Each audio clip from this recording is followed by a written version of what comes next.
Okay, great to have you join us. Thanks so much for taking some time to join us. First, let's just kind of talk a little bit about you and your background and how you became such a viral sensation on TikTok, helping people with their finances. Sure. Well, thank you, Heather. I started our TikTok channel a couple of years ago, and it was at the height of the pandemic. And I had just joined the marketing team. And I was thinking, there's this app. People seem to do trends and dance on there. Like, I feel like that would be a good place to teach social or to teach personal finance, right? And, our team had some doubts. I even had some of my own, but I decided to give it a try. And here we are a couple of years later now with 500,000 followers. People seem to really resonate with it, especially during the pandemic time. And I've just been trying to teach bite-sized pieces that people can really digest to take control of their money. Yeah, are you inspired just by topics that you come up with yourself? Do you kind of hear from people about what kinds of things they need help with? I'm mostly inspired by the YNAB method, the method that we teach over at YNAB, because it helped me take control of my money, and I just want to help other people do the same. And then I'm kind of inspired by other people on the app and questions that they ask in the comments and things like that. So my content is really built around all of those things. Wonderful. Well, let's dive into one of the biggies that everybody's struggling with, and that's the ever-growing grocery bill, as we're still dealing with inflation at the grocery store. So just walk us through some of your steps to help. It sounds like you really cut your grocery bill down. I did. It was intense, but I'm so glad I didn't. Back then, I started this about a year ago, and I'm so glad I did then because inflation has only grown, more so since then. And so I'm glad I built the habits so I don't have to start from zero. So I was spending way more than I wanted to on groceries. And I decided, this does not fit in with my priorities, with the rest of my budget. I'm not spending how I want to. And so I decided to take control of that and do an experiment where I tried to spend as little as possible on groceries. And I had my whole TikTok clan helping me with that as well. So they were offering me tips and advice. And what went from a 1 month experiment turned into a 2 month experiment, turned into the rest of 2022, basically. And it was a really fun thing to do. I'm so glad I did it. And I learned a lot along the way. Wow. Well, walk us through what steps did you take? So the first thing I did is I went through my fridge and my pantry and I took everything out and I made an inventory of everything I had. And I realized I was going to go to the grocery store today, but I have a whole grocery store in my pantry, in my fridge. And so I decided to use what I have on hand first and tried to extend the time between grocery shopping trips. So that was my first step, was just to shop less.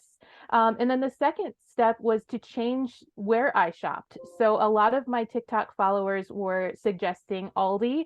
And so I tried Aldi and I did notice that they do a really good job keeping their prices lower. And so that really helped as well. And then I also just changed how I shopped. I changed how I cooked. A lot of things changed. I built healthier habits around everything. Okay, well, let's start with the changes that you made to how you shop. What did you change? So I noticed that before the experiment, I was spending so much money on produce. I would buy a lot of fresh produce all at the same time. And then, it was just every month I was noticing that I wasn't eating it.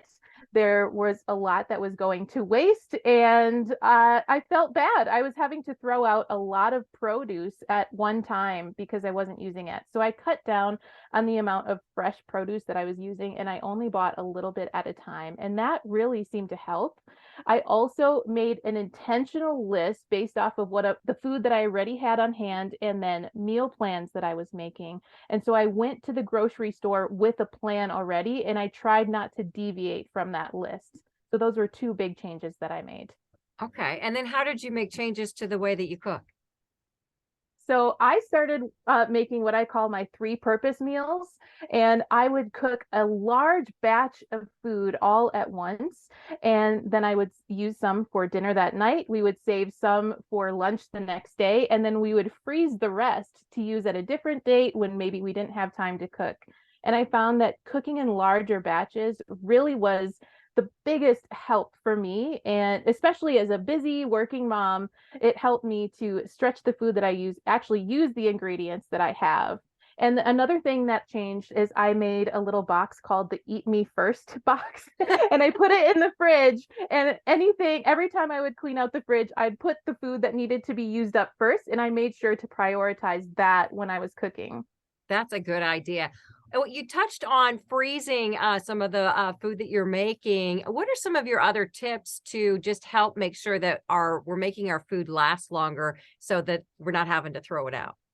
Sure. So one of the things I started to do with the fresh produce is I would actually cut it up and put it into containers, like wash it up, make sure that it was being used up first. So I would put it front and center. So before I used to put my fresh produce in the drawer, but now I actually keep it very visible in the front of my fridge so that that's the first thing being consumed first. So just the tiny tweaks to how I organize the fridge has really helped. Okay. What do you think people are wasting the most money on or frequently wasting money on when we go to the grocery store? I think it's a combination of two things. One, it's the food that you don't eat, right? It's the food that goes bad. So anything that you're buying and then ending up throwing away, that's going to be the biggest waste of your money. But also another thing is just the impulse shopping that you can do at the grocery store. Going in, thinking you have kind of a list in mind of what you want, but then you go around the grocery store. Grocery stores are designed to make you buy things on impulse, and it's so that it's those impulse purchases on the end caps, just grabbing that snack that looks good. Also things maybe like single packaged items versus buying in bulk. So now instead of getting the little cheese crackers that are each in individual bags, I'll get a big box of it and I'll put it in little Ziploc bags. I'll separate it for my kids. So just things like that. Let's talk a little bit more about bulk because I think bulk kind of intimidates some people about, I don't want to buy too much of this stuff. How do I know if I'm going to use it? What do you think are good investments in buying in bulk? That's a really good question. I think one of the best investments for something that you would buy in bulk would be food pantries. Uh, I'm going to start that one over. That's fine. Shelf stable pantry items that you know that your family will eat. So for us, I buy rice in bulk because my family loves rice, and buying larger bags of rice actually saves money than buying smaller bags. So whatever your family will eat and something that is shelf stable. Start with one thing, and then if you find it works for you, move on to the next. Okay. What's your tactic for just kind of keeping track of your spending, knowing when you're kind of spending too much or maybe you have a little room? So I use the money management app called YNAB. It's the app that we love and we share. I use YNAB to track my grocery spending. Not only track it, but I plan my spending in it as well. So I start the month with a specific grocery budget. I have the money set aside, and then throughout the month, I track all of the spending that I make at the grocery store. Every time I spend, the budget will update me and tell me how much I have left for the rest of the month. And that just really helps me with being intentional about when, where, how I spend. So what kind of a difference have you seen this make overall in your monthly spending? Like what were you spending before and how's it going now? So when I started the experiment last year, I was spending over $1,200 a month on groceries for my family of four. And the first month of the experiment, I spent less than 400. And for the entire year, I found that my average spending was around $400 a month. So it really made a big difference.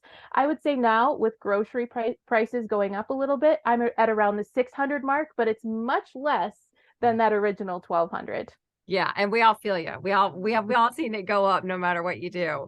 Well, this is fantastic information. I'm sure people are going to want to follow you to keep learning more. How can people follow you to be able to get the latest updates? Sure. Well, we are at You Need a Budget on TikTok, also on all the social medias. You can also just check out our website. It's ynab.com, ynab.com. Check us out there. There's a free 34-day trial of the app that I use to track my grocery spending and all of my spending. Awesome. Well, Sarah, it was so great to talk to you. Thanks for sharing. Thanks so much, Heather. This was great to talk to you as well. Appreciate it.